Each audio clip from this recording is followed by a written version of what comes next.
Hello, I'd like to welcome you to my blog and to the Screencast, but I would also like to invite you to join me as I present my synthesis of my inquiry. I started out by asking a question.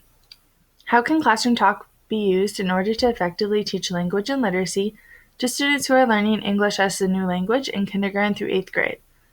After researching 10 studies and my last blog being written on what I had learned through the research and study of E&L classroom talk, I can now visually present my synthesis through this screencast. I synthesized my question through the components of Alexander's framework.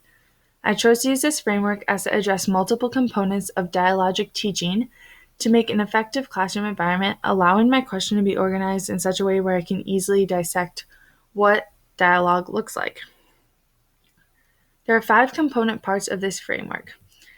They are collective, reciprocal, supportive, cumulative, and purposeful. Before I go on, I would like to just introduce or refresh your memory on what exactly these terms mean. Collective is explained as teachers and students coming together as one unit to learn, rather than as isolated individuals. Reciprocal is explained as teachers and students coming together and listening to one another, sharing ideas, and considering one another's different or alternative viewpoints. Supportive is explained as when students have the ability to share ideas freely and help each other come to a conclusion without the pressing fear of being wrong or being embarrassed. Cumulative is explained as when teachers and students come together in order to build on their own and each other's ideas in order to help develop a chain of thinking and inquiry as a unit. And purposeful is explained as when teachers intentionally plan instruction with specified goals for their classroom.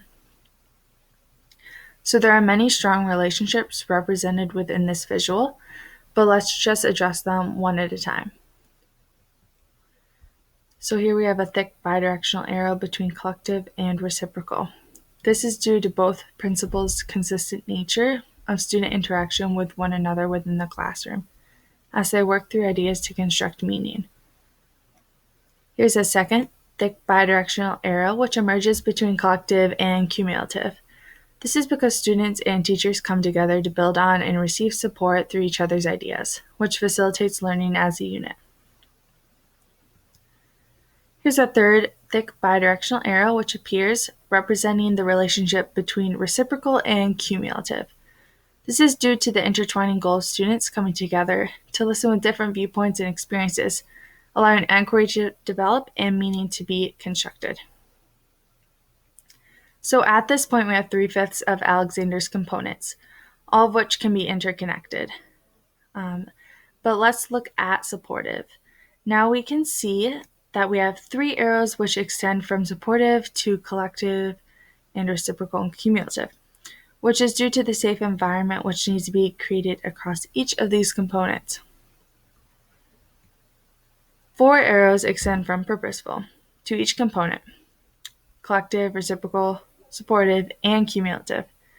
While researchers may not align in which methods or how to weave purpose throughout language and literacy, students are supported through goals and the traits of a dialogic classroom through constructing meaning, listening to, providing a safe space for, and building on ideas with one another.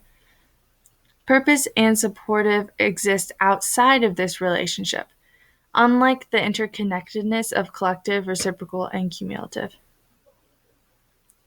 If you have any questions, feel free to comment, and I would love to create the space for further dialogue regarding literacy, classroom talk, and E&L students. I look forward to posting my next blog mid-February, delving into texts that create space for students to apply this inquiry in a classroom. So thank you for watching.